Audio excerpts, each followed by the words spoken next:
ทรงทรงทรงเมื่อไหร่ฮะเมื่อแล้วเมื่อแล้ว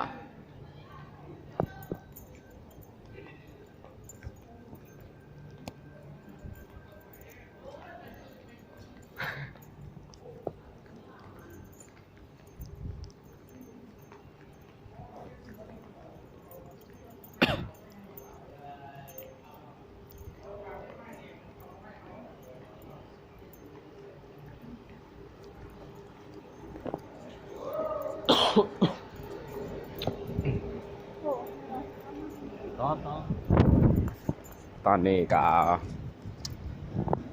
วันจันทร์ที่ยังวะที่เก่ามีหน้า2020ตอนนี้ก็เป็นเวลาจักโมงแล้ววะ3:44 นาทีนี่ก็คือบรรยากาศของสนามบินสากลวัดใต้นี่ก็คือลานจอดรถใหญ่ของสนามบิน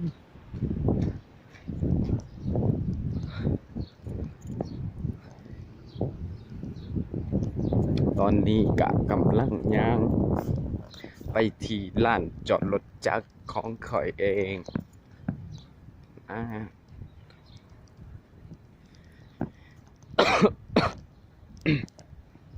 โอ้แหลดสุดยอดเลยแหลดจริง